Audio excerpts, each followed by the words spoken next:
All right. I didn't give you a countdown, did I? Yeah. We are live. Welcome to Hi. Romance Happy Hour. You're already hazing us. I am. I'm already messing up. Sorry about that. I was going to give you a countdown, then I pressed the button, and then I'm like, oh, and now we're live. So, welcome to Romance Happy Hour. We're so glad you could join us. I'm Dylann Crush, and over there in the Romance Happy Hour vineyard. Yes, I can't move very much where my green screen shows, but So we all wish we were with Dawn tonight. yeah. So, Dawn, tonight we have Julie Strauss and Ceri Grenelle. Hi. Super exciting. And I said it right. I got the nod. So I said Yeah. Ceri's name right. I've been practicing. Super excited to start talking with them. But before we do that, why don't you tell me what you've been working on? I am writing a cowboy romance and for a box set, Romance on the Range, I think it's called. Releasing in March, I believe. And I've got like almost half the book written. So I gotta get going on it. I got my Coast Guard romance into Jessica, so she's reading it right now. Hopefully she'll get it shopped soon. So that's it. Excellent. What about you? I am working on Hot Fudge and Heartthrob, and that comes out next month. So madly working on that, and then just turned in my second book for the Tying the Knot in Texas series that's going to start coming out in August with Berkeley. And then I've got like 4 other things coming up. So yeah, busy times. Yeah. Now's the time of year where we're putting all of our plans together, and then I'll just see how many of them actually come to fruition. So Julie, why don't you introduce yourself and tell us what you write and what you've got going on? Hi, I'm Julie Strauss. I write contemporary romance. My current work in progress is called Paint It Black. It is the 4th book in a 5-book series, the Oro Beach series, which is a fictional town in Southern California. My next release is for a different series that's coming out in March. That's the Ticket to True Love series, which is a multi-author collaboration based around a fictional town in Pennsylvania that is so much fun. That's my second one in that series as well. So same, I've got an awful lot of projects going on. My finger in every single pie I can find. Those both sound like a lot of fun. Yeah. How about you, Ceri? I'm having a lot of fun with them. Good. Hi, I'm Ceri Grenelle. I write contemporary romance with humorous elements, so not totally in the rom-com arena, but definitely with some witty banter and humor thrown into the contemporary romance element. Nice. So I just completed a 6-book series called the Stupid Awesome Love series. It's set in New York City. Super fun characters, kind of centered around this trio of brothers. And I'm currently working on a brand new series, which is sort of like a play on small town romance tropes, except instead of being set in a small town, it's set in an apartment building in New York City. So all the nosy neighbors are the tenants of the building, and instead of having like a rival neighboring town, there's a rival apartment building across the street. So it's just sort of playing with those small town romance tropes for bringing them into a big city setting. So I'm really excited about that. And I just finished the first draft of book 1. Nice. Excellent. Great idea. When are you planning on starting to release those? I'm hoping to release in the fall, but it's very tentative. I really want to have the first 3 books written and ready to go before I start releasing. Yep. Makes sense. Well, fun. We've got quite a few people popping in to say hi. I see we've got Deanna and Linda and Karen are some of our regulars. And hi, Sarah. So yeah, lots of people here to listen to you tonight. And I think we decided Julie's going first. So we'll have Julie read. Is there a scene that you need to set up, or? Yeah, so this is from The second book in my Oro Beach series, which introduces the main family, Ruby Goodwin owns this sort of compound in this town, which has a winery and a restaurant on the property and sort of this big old-fashioned mansion where she lives with their kids. It's like a historic mansion that schools come and tour and stuff like that. And Ruby has 2 ex-husbands, 3 kids with 2 ex-husbands, and both of her husbands have shown up in Oro Beach at the same time, and possibly with not good intentions. And these, the Oro Beach series is it's not dark romance, but it's a little bit more suspenseful than what I normally write. So this is a scene where she is greeting her ex-husband, Gabe, who is eating at the restaurant on her property, and she did not have a good breakup with Gabe. All right. Well, we will let you get to it, and let me pull everybody out of here, and we will be back when you're done. Okay. So here we go. My beautiful blushing bride, have a seat. She bristled at his description of her and the condescending note of permission in his voice, but pulled out a chair far from the table and sat down, her hands in her lap. An empty salad plate sat in front of him, and he held a chunk of bread in his hand, wiping up the remains of the salad dressing. She saw an open bottle of wine on the table, the best and most expensive Cabernet they offered. I didn't even know you like wine, she said. I don't, he said. He shoved the greasy chunk of bread in his mouth and refilled his wine glass from the bottle, sloshing it full to the rim. The bottle, she noticed, was nearly empty. He set it down with a loud bang and lifted the glass to his lips, draining it in one long, gulping draught, set the glass down on the table, and sat back in his chair, his face a tight sneer. I'm learning to like it. I can learn to like a lot of things. It's about time I branch out, wouldn't you agree? The waiter removed his salad plate in silence and set a massive steak in front of Gabe. Bring my lovely ex-wife a glass so we can drink together, Gabe demanded, but Ruby caught the waiter's eye and shook her head. Are you meeting Samantha today? She asked him. Our daughter is one busy little girl, he said, as he picked up the serrated knife and tore into the steak in front of him. He had ordered it exactly the way he loved all meat, blackened on the outside, bloody on the inside. Rosa was probably furious in the kitchen. This fool didn't even know he'd just ruined a $50 cut of prime beef. He jammed the charred edge into his mouth, never taking his eyes off her, and she could hear him crunch on the crispy edges. She is busy, yes. The thing is, she's almost too busy for her old man. I see her spending a lot of time with your other husband. He's not my husband. It sounded like a scream inside her head, but Ruby kept her mouth closed. She had the sudden sensation that she was a chess piece in an elaborate game, and she didn't know the rules. She had grown used to making her own rules after she divorced Gabe. But I understand, he continued, as if they were having a normal conversation. We have a lot of time to make up for, me and my baby girl. A lot of time. I missed everything. He sliced through the steak again, hitting the raw middle so that the red juice pooled out onto his stark white plate. That's because of you, Ruby, but I'll make up for it. Ruby swallowed over the dry lump in her throat. She had always loved the steak here at Pharaoh's, but now the stink of charred flesh nauseated her. What do you plan to do to make up for it, Gabe? He hadn't finished the food in his mouth, but he spoke anyway. She could see the fat from the steak glistening on his lips and the half-chewed meat in his teeth. I plan to be a part of my daughter's life, Ruby. Live here on the family homestead. I hear your other husband's doing it, so I can do it too.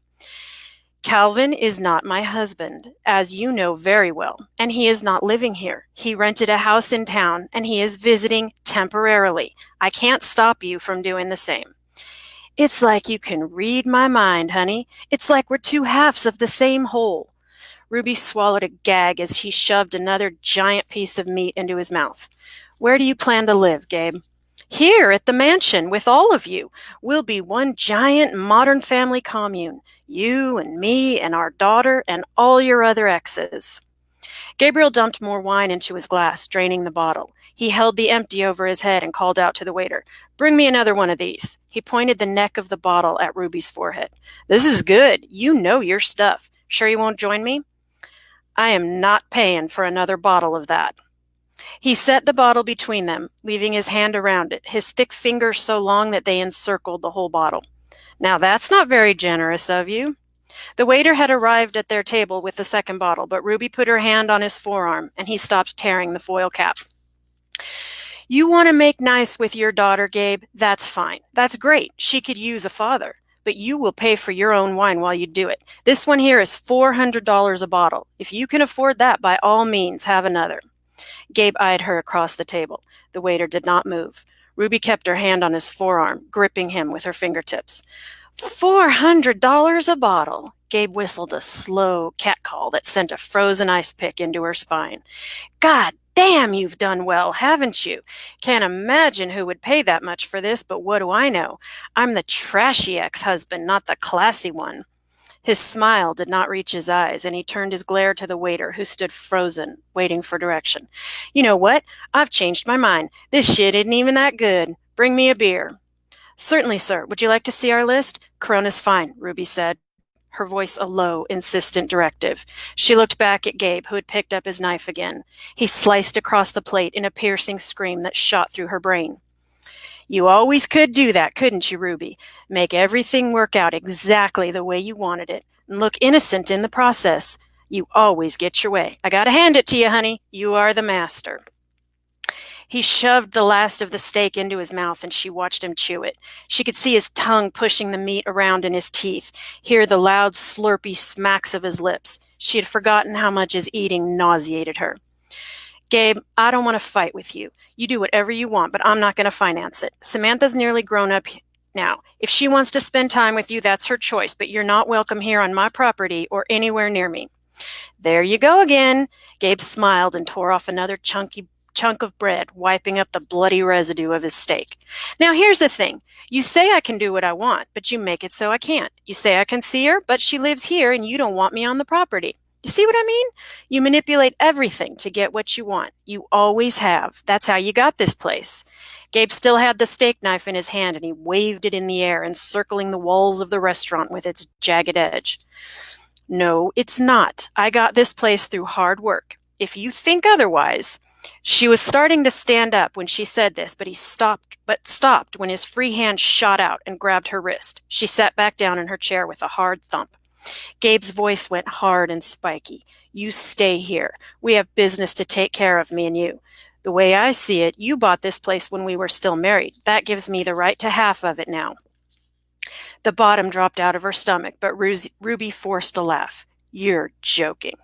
I am not. I know my rights. The fact is, we were not officially divorced when you bought this place. Another fact, you bought it with money you earned while you were married to me. And a third fact, you have never paid me 1 cent of spousal support. Ruby's jaw dropped. Spousal support? Her voice lowered to match his. In case you forgot the way it happened, I raised our daughter alone. And you make more money than me, he said. That's feminism, bitches. He had raised his voice to a shout, and she jerked back in her chair. Technically, this castle you live in came from my money, so I'm due half the profits. Gabe, this is crazy. She tried to keep her voice calm, even though her mind was swirling in panic. I bought this place with my money. It's mine, my hard work, my labor. If you want to own your own business, get out there and buy one. You aren't going to steal mine. Ruby, you know how many great ideas I've had over the years? Millions of them. I should be way richer than that other husband of yours. But how could I be when you wouldn't let me do a goddamn thing? Every time I made a dime, you soaked it out of me. When did I get anything from you? You never even paid for a pair of Samantha's shoes. Ruby could hardly hold her body still, shaking in rage and fury as she was. You can be difficult about this, Ruby, but I'm going to get half of this place. We're going to be partners. If you're nice about it, we can work together. Otherwise, well, I don't know what's going to happen to you. Ruby stood up. She tried to keep her shoulders back and face him bravely, but she was sure he could see her hand shaking. A smirk went across his lips again, and he dragged his gaze down her body like he owned it. She spoke loudly, wanting everyone in the restaurant to hear her voice clearly. You do whatever you have to do. Until then, you are not allowed on this property anymore. No more free meals, no more free wine. You keep your sorry ass away from me and away from my other ex-husband and away from my family. She turned to leave the table and saw 3 people facing her. The waiter, with the cold beer in his hand, Rosa, holding her cell phone ready to call for help, and Samantha, who had clearly heard every word and was glaring at her mother. That's it. There we are. All right. Wow. Oh my goodness. Very nice. Yeah. Thank you. Yeah, I could totally picture him chewing that steak. It was like, Yes. I know. I did pick the cringiest part to read. I was thinking that as I was reading it. That's good though. So I've got to ask, where are you from? Southern California. Okay. Really? Because you did. I mean, he sounded like your character, the accent. Southerner. Mhm. I was like, wow, she can turn it on. I've got a very specific picture of him in my head, and he very much has a Southern accent. Mhm. A mean Southern accent, not a nice one. Yep. No, that was funny. As soon as you started talking in his voice, I was like, whoa. Have you ever done voiceovers or do you narrate your own books or anything? No, nothing Okay. like that. I can't do anything like that. It's just him I know really, really Mhm. well. Yep.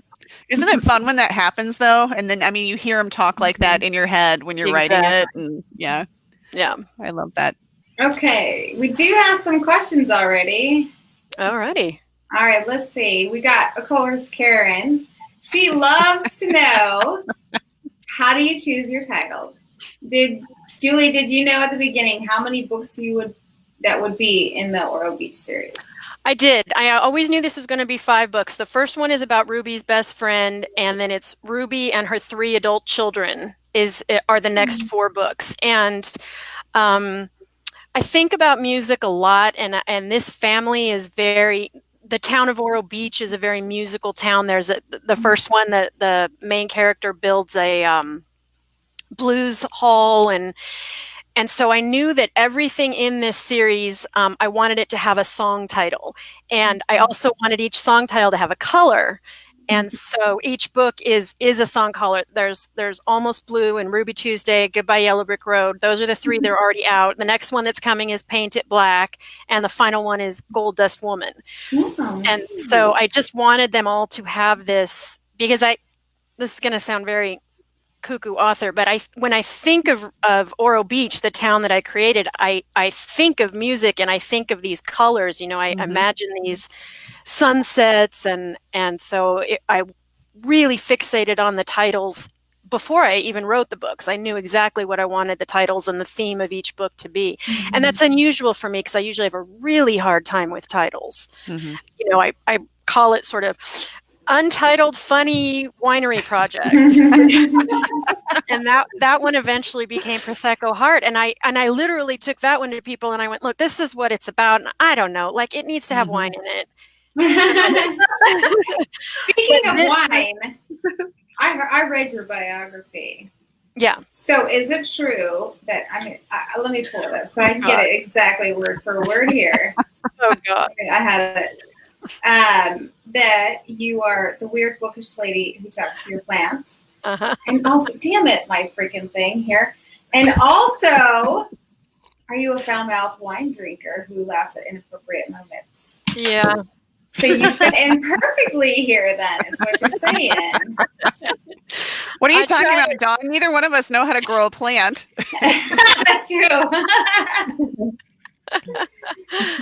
Oh, that's funny. So where you live in Southern California, what part? Yeah. I'm in South Orange County. Okay. Yeah. I have family out there, so I'm familiar with the area, but and that's where your town is set. Is south of here. I imagine it right near. There's a town called San Clemente, which is farther south, and I imagine it a lot like San Clemente. Okay. But I've sort of created other aspects of it. But yes, this general area. Nice. All right. Linda says you would make a great narrator, by the way. Thank you, Linda. And Karen would like to know what your favorite time of day to write is. If I had my way, I would write from like 10 p.m. to 3 in the morning. Because those are my hours. That's when I like it. But I have 4 kids and you know, things to do around here. So generally, if I get up and get to the desk right away, that's the best time for me. It's a really productive time. And the later in the afternoon, I'm pretty useless. That's when I start doing administrative tasks because I'm not creative. Me. I'm creative at dawn and I'm creative at midnight, and that's it. I will say I'm creative at dawn, but I am not creative at midnight. I'm passed out by 7:30. Yeah, I was gonna say Dawn is normally asleep by midnight. I need to write in the morning, and I'm in bed. Yeah. Yeah, it is a smart way to do it. I really love those days where I get up super early and just knock the words out. It does feel good, but it just doesn't always work that way. Right. And are you a full-time writer? Or do you have another job? Or my other job is I homeschool my kids. Okay, that is a full-time job. Yes, 100%. And I also edit. So I've got a whole bunch of full-time jobs. Yeah. Yep. I also have 4 kids, and nice. I homeschool occasionally. It depends on we're military, so it depends on what town we're in. Yeah. I'm considering it here, but I just don't know right now. But it's a big commitment. Yes, it is. And I got high schoolers, and it's a whole nother ballgame when they get in high school. Mm-hmm. Yes. But yes, it's amazing how much I've forgotten over the years. Yeah. Well, and that's the embarrassing part. They bring back they say things like, Mom, can you help me with this medieval assignment? And I think, my God. And then, my older kids will go, but you went to college. Yes. Mine is math. Yeah. I mean, my God, they hit 6th grade and I go, Mom's done. Someone else is handling math. Forget it.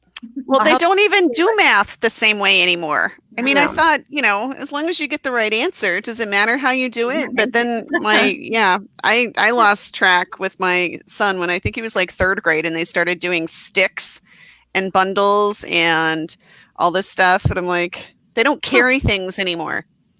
Oh. You don't carry the numbers anymore. Now he was doing all kinds of weird things that were much more complicated, but yeah, it just, I guess, I don't know. Yeah. Keeps me in my place. Did we have one more question? Oh, do you have the cover of this one yet? Because people were asking about the cover. I do not have a paperback of this, but I'll drop the digital's been, the ebook has been out for a while. I'll drop a copy of it in the comments after our conversation. Okay. But I do not have a paperback here with me. Sorry. Is that one's not on your website yet, is it? Yeah. The one you just read from? That was from Ruby Tuesday. Oh, Ruby Tuesday. Okay. All right. Yeah. We're going to try something cutting edge here, Dawn. I'm going to try to share my screen because for some reason I was thinking that you were reading from the one painted black. I was not paying. Okay. So I got distracted. Okay. I'm going to try to share my screen and see what happens. Should we try it? Go ahead. I mean, I'm doing my green never done this thing, before. So, and it's like, yeah. Oh, now I have to. Oh, maybe I can't share my screen. Well, let's just see what happens. You can do it. Oh, it's not letting me. Oh my gosh. But Dawn, here. I did. There. You see it? Yeah. Okay, there's the cover right there. Oh, there it is. Yeah. Isn't that pretty? Now I don't know how to. Oh, there. Okay, and there's the stop button. I was going to say now I don't know how to unshare my screen, so you'll just be looking at Julie's cover the rest of the rest of the show. I'm sorry. Excellent advertising. All right, so there is Ruby Tuesday. Okay. There. Wow, we learned something new tonight, Dawn. All right. If there aren't any other questions for Julie right away, we'll go ahead and give Ceri a chance to read. And then I know that they're saving all their questions for the end because that's what they always do. They're super predictable that way. So. Kind of last minute Nellies. Yeah.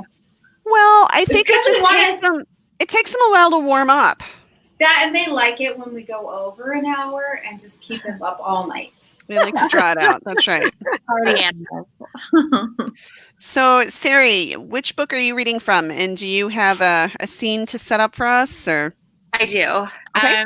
So I'm reading from the first book in my Stupid Awesome Love series called Sweet Disaster. I don't know, can you see that? We can, yeah. Okay, great.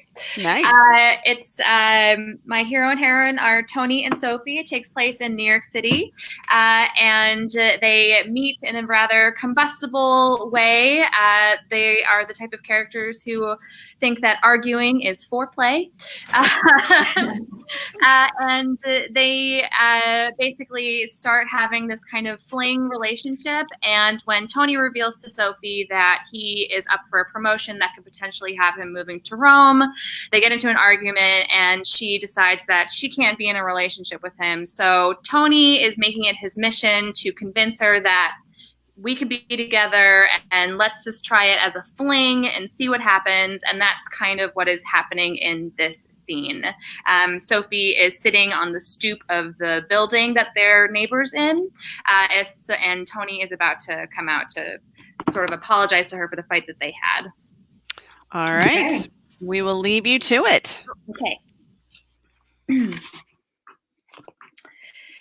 The door to the building opens, and as if summoned straight from my mind, he's there. An apron claiming in proud letters he is the one and only master Italian chef. And underneath the apron, he's wearing nothing but skin. What the fuck are you doing? I want to stand and push him back into the building, but I must be in shock from seeing all his muscles peeking out of the apron because my body won't move. Someone's going to call the cops on you for public indecency. Well, I was completely naked before, and I thought I should put something on before coming out to get you. So you chose an apron? This asshole has confidence leaking out of his pores. Is this like a fetish or something? No, I like to cook naked. You're screwing with me, right? I'm not. This can't be real. You are not a real person. My statement is only proved true by the spatula he's waving around as he talks. How did I not see that until now? I swear it's true. I mean, what other kind of guy would cook a 3-course meal, the best meal he's ever cooked, by the way, with the full intention of carrying it down to a beautiful woman's apartment in the hopes he could prove to her he's not an insensitive idiot who says things before thinking them through? You were cooking me dinner? I point to the building.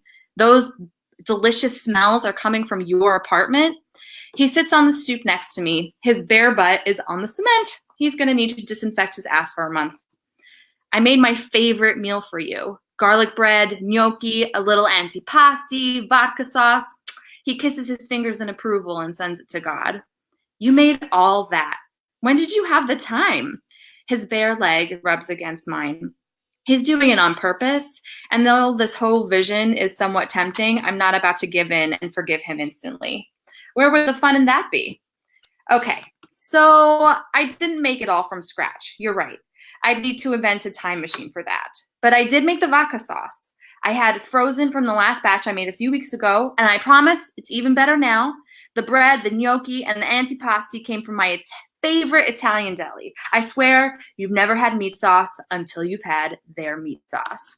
He swears. He keeps swearing. He keeps promising me things. How do I trust those promises? I'd like to take you there sometime. Maybe we can go tomorrow and get a couple of sandwiches? My God, does this man even listen? I can't do this with him. He's sitting on our building stoop, naked, risking imprisonment after cooking me a meal. What man cooks naked? 1, that can't be completely sanitary. 2, he is risking some very tender bits and pieces, putting them so close to boiling water and hot oil. And he's doing it for me, to apologize, to make me happy. We're messed up, I blurt out, so confused by how much I want him. He nods. We should be observed and analyzed. The X-Files have got nothing on our strange truths. I take a deep breath and try to look at him directly. Be serious and convince him I've drawn a line, which is pretty much impossible to do when he's dressed like a lunatic. I can't be in a relationship with you, Tony. I need to know what's happening a month from now, 2 months from now. I don't like uncertainty. If I let myself get caught up in you for you just to leave, his eyes glint as he says, you wouldn't know what's happening a month from now, even if we did start a traditional relationship. We could end up hating each other and break up like a million other couples. All the more reason not to start anything. His lips thin as he thinks for a minute, his leg bouncing on the stoop, making other things bounce. But I am not thinking about those other things. Look, I'm liking what's happening here, he says. I don't want it to end, but I respect your boundaries. So I'm proposing a fling. His voice is steadier now, lower pitch. The jokes seem to be over. You and me, hot and heavy for a month or two, then we go our separate ways. No hurt feelings, no misunderstandings. And if you don't get the job in Rome, then we part amicably, nod to each other in the hallway like good neighbors. No one gets hurt. Fun, sexy times, and a lot of Italian food for a couple months, and then he's gone, or we become friends. No strings attached. I think I can do that. I feel his leg pressing against mine, and the little hairs scraping along my skin start to turn me on. I want him so badly, leg hair is controlling my libido. Deal, I say. Just a fling. Deal. We shake on it, his smooth grip sparking my excitement. But I have a couple strings to add, he says. Of course he does. Like what? I ask. First, we're exclusive. Done. I give that one up easily, no problem. I couldn't handle all of you. I wave my hands around his general direction, plus someone else. I'll take that as a compliment. My hand pats his in encouragement. Good for you. He rolls his eyes with a groan, but kisses me, short and sweet. It leaves me breathless, and all the more aware of what he isn't wearing under that apron. We seriously need to get inside before someone calls the cops. Yep, that's the only reason I want to be back in the apartment with him, naked and alone. We go on dates, he says. You meet my family, maybe my friends, and I meet yours. My dirty thoughts come to a screeching halt. That's relationship shit. What can it hurt, he says. Have it in your mind that I'm leaving, that there's no chance for us. Why not live this thing to the fullest? I snort. This is such a weak argument, I almost feel sorry for you. Think of it like a final goodbye, he says. I want to spend as much time with you as I can, but I'll also have to see my family. He is unbearably charming. It's almost annoying. Almost. I'll do the dates, maybe meet some friends, but I can't do the family thing. It's too personal, and you agreed. Fling. Only fling. It's okay, he says. I know it sounds like a lot. You can sit with it for a bit. Mull it over. There will be no mulling. I made up my mind. Nah, it's all good. Take it under consideration. Weigh the pros and cons. You got this, baby. He claps like he's cheering me on in a sports game. There are only cons, I yell, but I can't stop smiling too, laughing at his absurdity.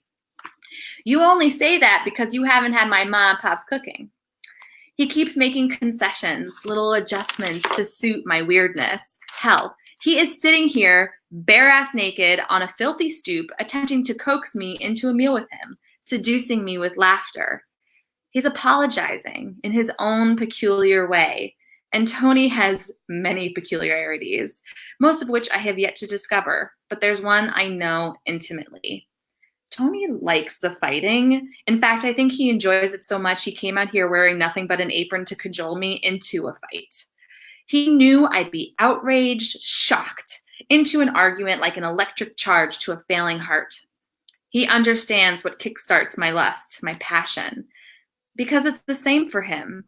He teases me when we're in public, but nothing so outrageous as this. He keeps it hidden, like he's afraid to show his true, unruly colors, to be himself. Maybe I'm not the only one who relinquished their inhibitions the day we met. Maybe with me, Tony can be himself. And sitting on a dirty stoop, with his junk blowing in the wind under a thin apron, Tony is taking the step to be himself, except not completely. The conciliatory and understanding conversation is not how we make up. Tony needs something else from me. My silence hurt him after our argument, and that doesn't sit right with me. Tony loves the fighting as long as we each say our piece, something I'll have to remember in the future. I make a choice. I might regret it, but my pulse beats harder every time he looks at me with his big eyes or smiles or jokes. Hell, even Tony breathing turns me on. Look what his leg hair has done to my sanity. There really is no choice at all. You were going to carry the dinner down to me, I ask. Only if I couldn't convince you to come up to my place and see how I've set it all up. I lean forward and whisper seductively, "Is it laid out in a pretty table setting?" "Baby, it's the most beautiful table setting you've ever seen. Show me." I make him walk in front of me when he takes me to his apartment. That's it. That was hysterical. Except for now, I'm actually wondering if the table setting is in his bed. Yeah, No, that's what I thought too. Spoiler, no spoilers, no spoilers on Romance Happy Hour. I love that. It's really strange reading like that because there's no reactions, so I don't. I can hear us laughing. You're reading into a void. Yeah. And you were very animated. I Yes. enjoyed watching you read because you were very animated with the hands, and that was, you like performed it. So Yeah. It was great. I thought that was great. Tony is very Italian American, so they talk with their hands. Linda loves your humor, but Denise wants to know, how much research did you have to do on meals that you put in the book, or do you just love to cook? Or eat, or do you just love to eat? Yeah. Because that would be me. I really love to eat. I especially love to eat Italian food, even though I personally am not Italian. I grew up in New York City, so I was just surrounded by the Italian culture. And there were these little Italian delis everywhere in my neighborhood. So we would always, and that's our traditional Christmas meal is lasagna. Even now that I live in California. So all types of Italian food, I just sort of dive into and I'll eat all of it. And so that's where that knowledge is coming from. No, wait, you both live in California?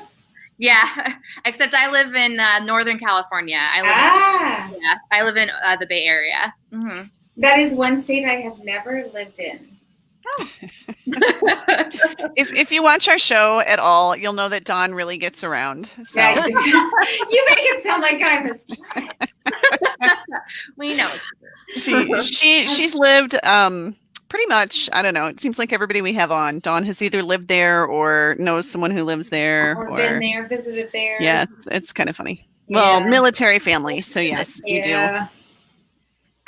So, also, Deanna says, what is your dream guy to write? And she also loved my dream guy. Yeah. I really like writing like these sort of large, intimidating characters so that like if you looked at them on the street, you would maybe be a little like nervous by, but they actually have hearts of gold and are very misunderstood. So I like to call them like, Dom's on the outside, Beta's on the inside.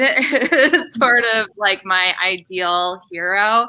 Somebody who's like super considerate, understands consent, but also can like throw a woman around in bed. In a good way. In a really good way. In the best way. And how do you choose the names of your characters? This is going to sound terrible, but I go to baby name generators. Me too. I do too. Yep. It's like, no, I mean, for this book, I really wanted to create very stereotypical, like Italian American names. So like, to me, Tony is like the ultimate, like when you say it, it just sounds very New York accent-ish. And then Sophie, she's Irish American, so I needed something with that kind of background. And then the rest of the books, it just depends on their ethnicities, their family backgrounds, and I'll go through baby name generators and search that way. Mm-hmm. Sometimes the book speaks to me, like the one I'm writing now, the hero's name is Jax, and he's a cowboy, and that just seemed to fit. But like my historicals, I always like go to the baby name generator or popular names in the 1850s, when they would have been born, and then I just go through. Or I'll go to my my genealogy chart, and I'll pick an ancestor's name. That's a great idea. So all of your dead relatives are in your books now? A lot of my good relatives are in my books. You just never know which one it is. That's a good idea. I haven't done that yet. All right, and Karen also, she is our resident food connoisseur, I should say. What is your favorite go-to snack?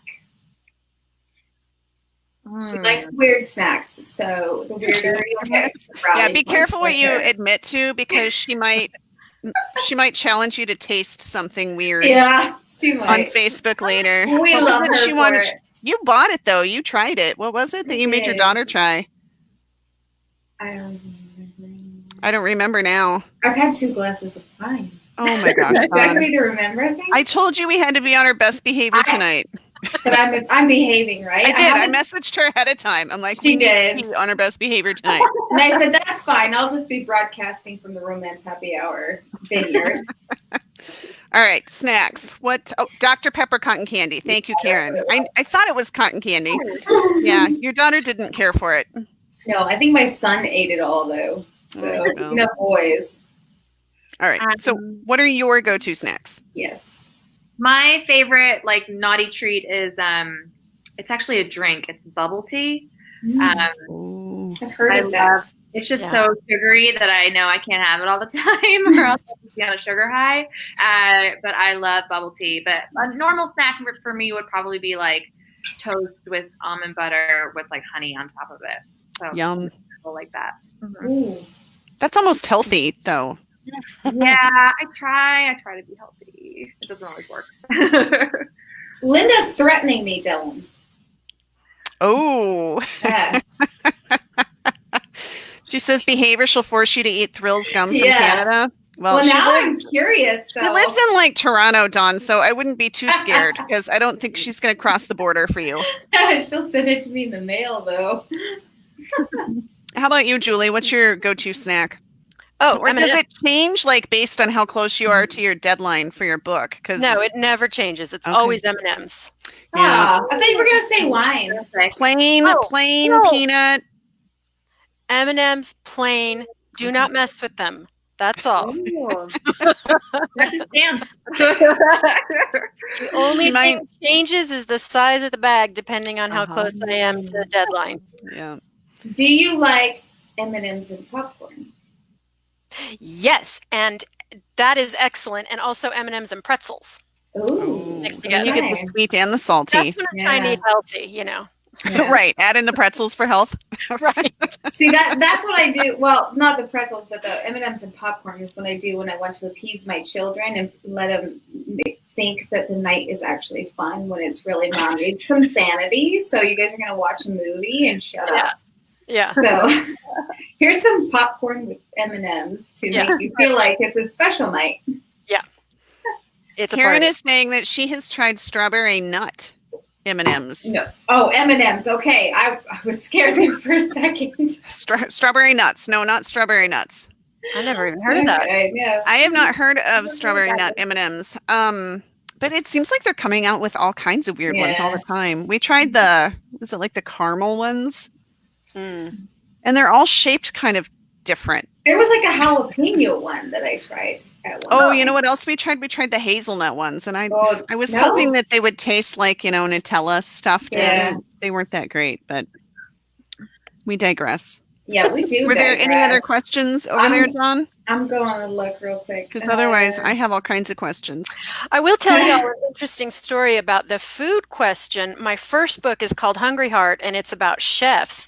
And I included the recipes that we talked about, that they wrote about, that they talked about in the book, and I put the recipes at the end. And the thing about that is, I live in Southern California, and I was writing it during one of our hottest summers ever.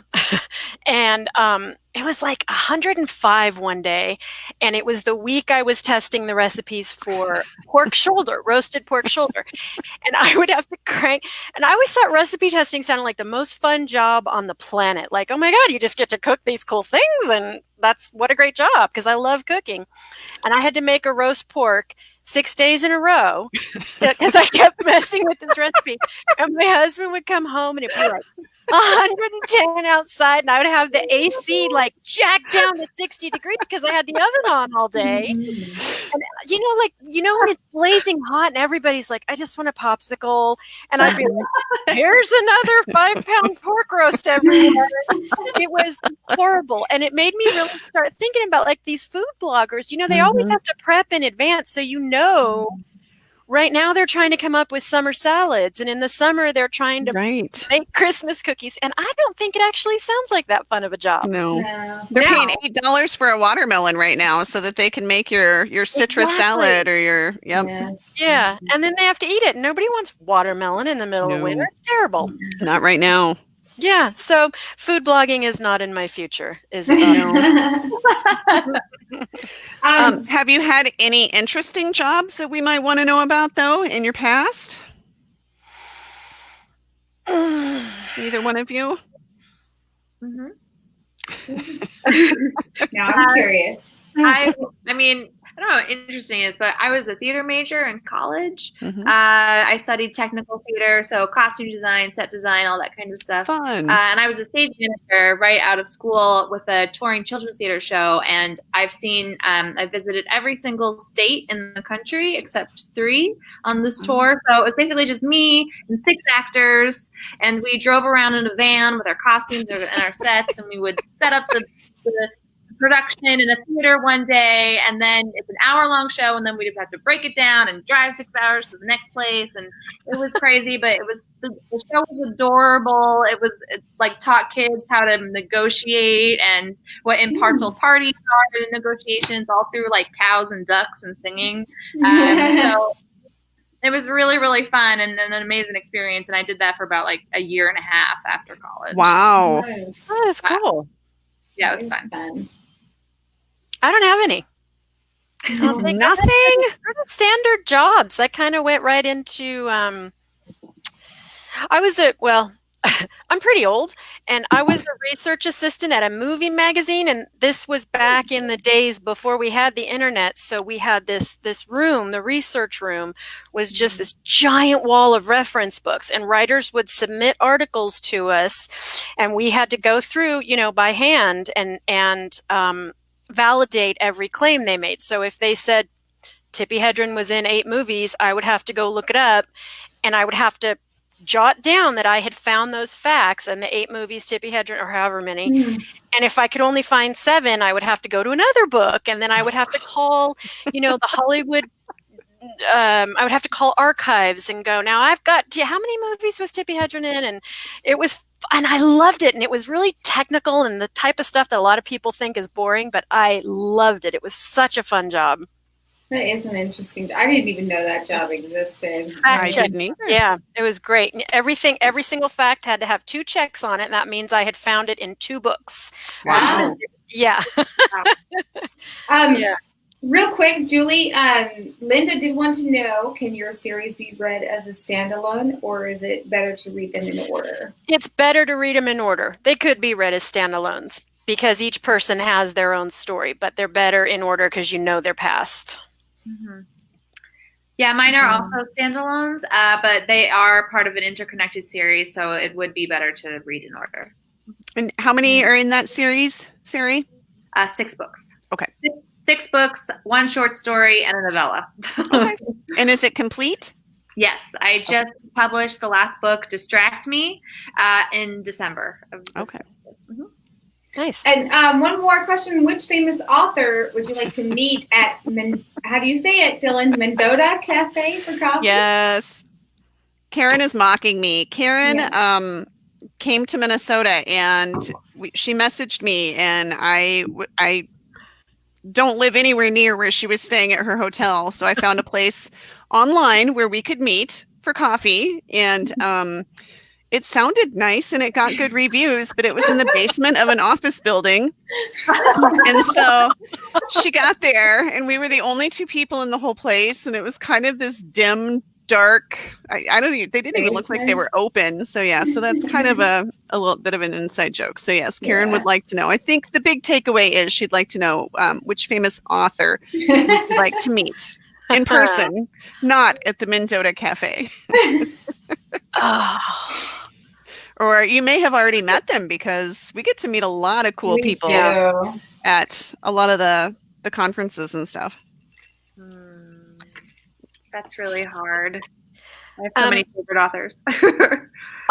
I think right now I would really like to have coffee with Louise Penny, who writes those Inspector Gamache mysteries.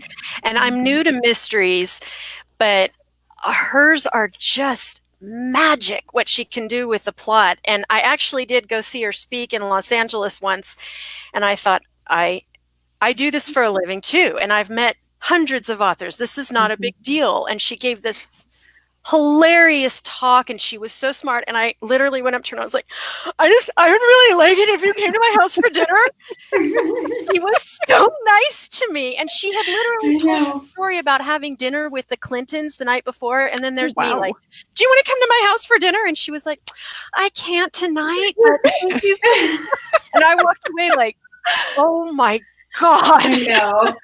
So I would like to have coffee with her so we could have a do-over, and I would just stay very calm and say, how did you come up with this plot point? That's funny. I'm sure she was very flattered. I'm sure she didn't think it was creepy at all.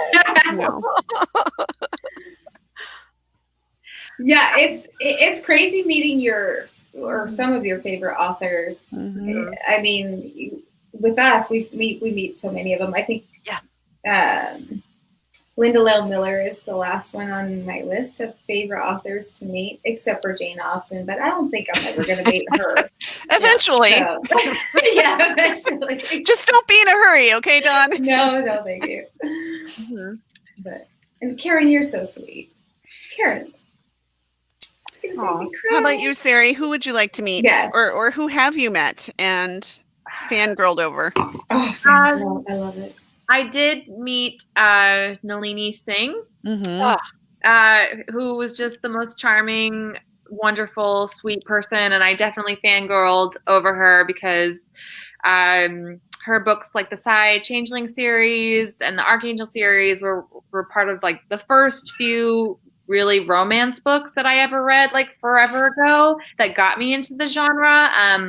And I came into the genre through like paranormal romance and urban fantasy and that avenue, and then like branched off into contemporary historical.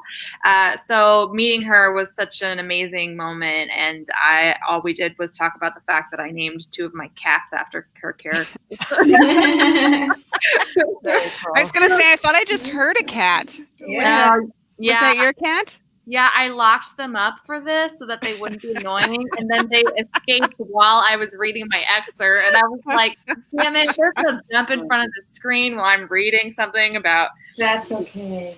But yeah, they're roaming. They're being good. They're not bothering me. Oh, that's right. We love to see dogs and cats on screen. My dog is at my feet, the good one. The naughty one is downstairs. She is not allowed anywhere near me when we're on video. Mine is thank goodness not crying this time. Dawn's dog was in heat last time that we had a live show. I don't know if she was in heat or just sad. I mean, Daddy's gone. She was quite vocal. Oh, my husband's gone though, so she's been super vocal for like the last couple weeks. She was like moaning and crying, and she still is. Yeah, still is. That was pretty funny. And then she stands at the window. She'll put her chin on the windowsill and stare outside, and then cry to me and stare outside. I take her out to think it's just a pee now. And she just wants to chase a squirrel. I mean, I'm at my wit's end with this dog. So Linda has a question. Do either of you have any book signings this year? Yes. Not yet. Where do you live, Linda? I'll come. Linda lives in Toronto. Canada. So yeah, careful what you promise. That would be pretty much across the United States and North. That's a big trip. That might be, you may as well go to Europe. Dylan announced it, so can I talk about it now? Oh, yes, but I just want you to know, Dawn, that you're no longer on my list of people I tell things to ahead of time, just so you know. I didn't say anything. You pretty much blew it. I stopped myself. Before I said it. I did. No. You spilled the beans. It's on video. You spilled it. Go back and look. You spilled them. They can't be put back. You spilled them. I didn't spill these ones. You did. No, I didn't. Yeah, you did. These ones I didn't. I did not. We'll go back and watch the video together tomorrow. And I'll be joy. like, I love to watch us on screen. I did not spill those things. So yes, I am going to, well, it's a writing thing. I'm going to the self-publishing show live in London, which is just basically an excuse to take a trip across the pond. So, but Perfect. Can you tell me about this Iceland? Yes, because you all know that you can book a flight to Europe, and if you go on Iceland Air, you can stop over in Iceland for free. I mean, it's not free because everything costs a lot in Iceland, but they don't charge you for the stopover or whatever. So yeah, so I'm taking my 16-year-old daughter because she is obsessed with all things Tudor. She knows so much more about everything than I do. She's going to basically take me on a tour of England, even though she's never been there and I've been there twice. So yeah, we're going to do that in March and get to go see Mark Dawson and James Blatch and a bunch of other people at the self-publishing live show, and then or self-publishing show live, and then we'll stop in Iceland on the way back. So. Are you going as a speaker or an attendant? Oh gosh, no. Oh. Okay. No. Just going to learn. Yes. Going to learn and visit. Yes. Oh, that's gonna be fun. So yes, Dawn will be holding down the fort all by her lonesome. I will that night. But did I tell you, Dylan, that after you announced you didn't. that, I didn't tell you this? Are you sure? I'm sure you didn't. My husband texted me saying, I have the opportunity to get stationed in England. Ooh. And I said, fucking do it. Oh, yeah. Oh. See, I controlled myself. Behavior. This is Dawn's best behavior. I mean, you can tell what I deal with every time, right? I said, do it. And then he said, oh, but I'm going to be underway for 9 months at a time. So he said no. Well, bummer. I'm thinking I could be over there and I could meet you at the airport and be like, what? What now, Dylan? That would freak me out. I know, right? That would freak me out completely. If you were at the airport, that would freak me out. It's not going to happen. He said no. Do we have any other questions? Yeah.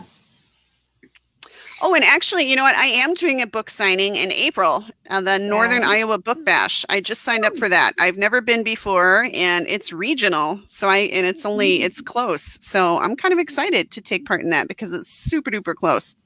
Nice. Were there any other ones? No, but I just want to apologize for my F word. I'm a sailor. I'm a prior sailor. Yeah, it's actually in my bio, so it's okay. Right. I love you're in good company, Dawn.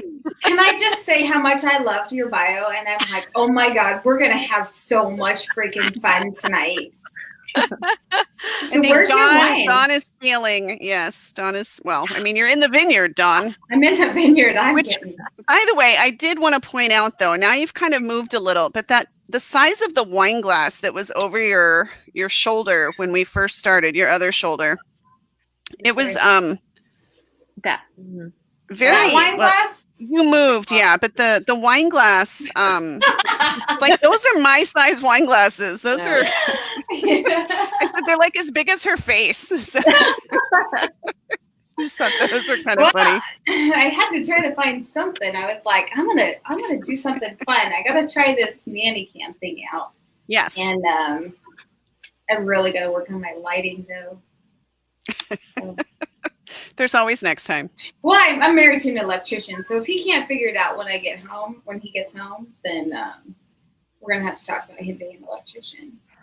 So maybe finding another job. All right. Any more questions? I was going to ask because, Ceri, I posted a couple behind the scenes images on Instagram, and your W plot Do you plot with the W plot with the Post-its? Oh, yeah. I was going to yeah. say an image of your plotting system popped up when I was posting on Instagram. So I always like to ask because Dawn and I also like to basically, I don't know, what would you call it, exploit our guests for knowledge on how we can improve our own writing. So how do you guys plot? Yeah, so I learned that method really recently through the Inkers Con through Alessandra Torri, and it really just like and another thing that I learned from InkersCon that like sparked so much inspiration and motivation. And I am such a pantser. I have such a hard time sticking to a plot. Like it just like, branches off into a million directions. Yes, thank you. It's so hard, but for some reason, just the idea of having just a simple W, just with like the meet cute, the first conflict, the high, the black moment, and then the resolution. It's so easy. And then there's something brilliant about Post-its that you can like easily remove them and put them back, or like keep them in a box somewhere if you want to use them again. And I don't know why it just works so well for me. Yeah. And the other thing that I want to mention that I learned from InkersCon was the tool of Enneagrams to use for characterization, the Enneagram personality test. And it has helped me so much with my characterization on my current work in progress. Just thinking of like, okay, this guy, he is like an 8, super dominant, in charge, and she's an achiever. So all she cares about is success and winning and how they play against each other. And I have like a million Pinterest boards about it now. So it was a really great, I did the digital version of the conference, and it was really, really wonderful. And I learned a lot. Yep. I did that too. It was really cool. Are you doing it again this year, or? I'm going to do the digital version again. Yeah. Okay. Yeah. I signed up to go. That's so exciting. Oh my God. Dylan, she's our resident hopper. Like she hops to all the conferences, and then I live vicariously through her. Well, it's in Dallas, and that way I can see my sister before my sister's moving to Alaska. I told you that. No, but you didn't tell me she decided. Last I heard, she was just testing it out a little bit. That's really cool. Which is really funny because I grew up in Texas. And I'm the oldest. So my sister was born and raised in Texas. She has never lived anywhere else. And her husband was born in Oklahoma and has lived in Texas all his life. And they're moving to Alaska. It's amazing. And I am so jealous. Dawn used to live in Alaska, in case you were wondering, because Dawn has lived everywhere. But she did. And you loved it. You loved Alaska. I did. In fact, my husband, if he does not retire, we were talking about trying to go back there. So if I do go back there, I would be like, hey, Dylan's sister, guess what? We're having wine. Where in Alaska were you? I was in Valdez. Okay. Is that near Anchorage or Juneau or? It's 6 hours south of Anchorage. What kind of like south, whatever that direction is. But it's a semi-remote. So there's one road that goes into town. Valdez, like the Valdez oil spill or whatever that happened there. Right. So we were able to drive to Anchorage a couple times a year, but there's only one town between Anchorage and Valdez. So it's like 3 hours you get to 2 hours you get to Grenelle, and then from there you get to Anchorage. But we just loved it. We really did, and we want to go back if he stays in. So. Yeah, that's awesome. So my whole point was, it's in Dallas. Anchorage is in Dallas, which is where my sister still is until she moves to Alaska this summer. So Denise says we should come to Colorado. I agree.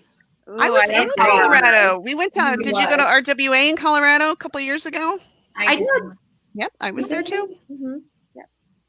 I really wanted to go because Jess claimed that we were going to go on like this agency sister whitewater rafting trip, and I was like, I have to go. No, it didn't happen. No, didn't happen. So Dawn and I have the same agent, which is how we met. Yeah. Oh, Sort cool. of. No, we met before that. Well, we met actually. before that, but I only Yeah. grew to like you a lot after we became agency sisters. I'm just kidding. I liked her before Whatever. that. I liked She her before that. did. I'm just kidding. I am kind of disappointed in our viewers that they don't have more questions. I don't know. Yeah. I feel like Maybe they're they're really light asleep. on the questions tonight. Oh, but you know what? We didn't get to Julie. Julie, do you plot? Are you a plotter or pantser or what? Big time plotter. Big. Ah, what? I'm What's your terrible at secret? Enlighten us, please. Well, I have gone a few times to plotting seminars run by my friends Ara Gregarian and Janice Thomas here in Los Angeles. They run this thing called the Novel Intensive Workshops, and they are fantastic. And so I've got a lot of my plotting pattern through them. And I also really like Gwen Hayes's Romancing the Beat. And I have done because even though I plot, I still screw up a lot, even though, it in theory should be right. There was one the one I didn't plot was Goodbye Yellow Brick Road, and I had to take it and I wrote down what every chapter was, and I took Gwen Hayes's book and I wrote down the highlight from each chapter, and then I literally just moved the whole book around till I had it right, because it was such a disaster. And it's really just all about what I screw up a lot is who knows what when and who's going to be upset when, and if I don't figure it out in advance, then I don't get the conflicts right. And the other thing I really do is my friend Claire Taylor runs Supercharge Your Story, and she is fantastic. And I frequently go to her when I'm really in a mess and say, I don't know what to do. And she asks exactly the right questions, where she says, why does she care about this man? Like, what does she even like about him? And she always makes me think and decide, what's happening here? What is going on in this scene? What does everyone care about? And I forget that a lot, because I try to get to the sex or the exciting thing or the this or the that. I just want a lot of people avoid the sex. So, I need help with the plot. Even though I plot so much in advance, I frequently don't get the steps right. So I need a lot of help, is the thing. Isn't that why they call it like the craft of writing, though? Because I feel like, you do plot, and a lot of people, I've heard like, oh, romance is so formulaic. And it's like, no, I mean, there's going to be a happily ever after, and there's got to be conflict and tension, but how you get to that, and just kind of, that's what I find fascinating, is just that layering. Yeah. And kind of putting it together. We got a couple more questions. I saw that. I know. I'm sorry. I didn't mean to be forceful. Yes, you did. She's I very did, forceful. Yeah. Is there any genre on your wish list that you will do someday? You will write someday? And do you edit as you write, or do you complete the first draft before you edit? Ceri? So genre, I started out writing paranormal romance, and I was published with a small indie press, and they closed down. So I have a series that I only was able to release 2 books. It was supposed to be like this, epic 12-book series, and I never finished it. So my wish list would be to go back and actually complete that series. Yeah, I have one of those. It's also paranormal. Yeah, and after that, I don't know what happened. I just instantly switched into contemporary. Yeah. I never went back. And so I think I would really love to explore that whole world and series again. And then the second question is, do you edit as you write? I don't. I get the words on the paper or the laptop as quickly as possible, try to get through my first draft, and then I go back and I start editing. So I don't even do like write a chapter, go back and edit. I just try to get through the whole thing first. Do you send your manuscript to an outside editor? And if so, how do you know when to let it go? You me? Glitched out like anybody. Oh, yeah, absolutely. Multiple editors, 100%. Yeah. Oh, yeah. And I just get it till I think it's good enough, and then I send it to my editor, and I go, "Gosh, it really wasn't good." And my editor does my first editor does a 2-step process, and so it goes through her twice, which I love, and I'm not precious about it at all. I want to get better with every single one, and I trust her. She's got an incredible eye, so every one of her critiques is always improves what I do. I love it. Yeah, same. Pretty much the exact same answer. And Julie, is there a genre on your wish list that you'd like to try someday? Next up for me this year is historical fiction, which I have several on my shelf. So that's, but I would love to write a mystery. I have no idea how to do that. No idea. Like I love a really complex puzzle plot, and I love trying to figure it out, and I love being surprised at the end, and yeah, that would be a great thing to learn and to try someday. That's me with Regency. That's one reason. That's one reason I was like, get your ass stationed in England, because I can start writing Regency. Exactly. Nice. I think we have gone 10 minutes over per the usual. So I think we'll cut it off there. I just want to remind everybody that both Julie and Ceri have a giveaway posted. It's on the Romance Happy Hour Facebook page. So make sure you check that out and find out how to enter. And we'll leave that open until Sunday night, and then we'll close that up and pick a winner. So I just want to say thank you both very much for coming tonight. We had a blast getting to know you, and oh my gosh, I am kind of jealous of your weather. You're both in California and I'm in Minnesota right now. What about my weather? Well, you look like you're in California right now, Dawn. I'm right here. I'm in Virginia, but it's been like 20 degrees here, so I'm like, what the hell? There's no snow. Why is it cold and no snow? Yeah, at least we have snow. It snowed again today, but yeah, it really stinks when it's that cold. I think there was one day this week where it was like -3 with a wind chill of, it's like if there's not snow on the ground, there's no reason, at least when you have snow, it kind of looks pretty. So that's not fair. I literally just said that to my mom yesterday. Yeah. And see, and that's one reason I got my green screen here, so that Dylan, when you're wearing your shades, like you did last year around this time. Right. I tried to will it to be warmer. It didn't work, but I try. I can make it warmer for you next time. Yeah. You have the power. I do. Well, thank you very much for being on. And I think I didn't even look up next month. Yeah. We have a stretch now because we don't go on again until February 13th is the next show. Valentine's Day. Yes.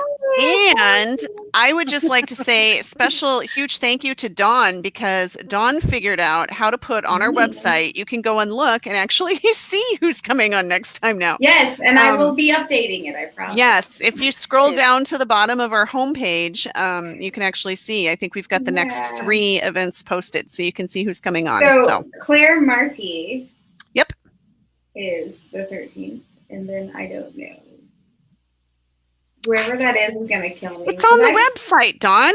I just said it's on the website.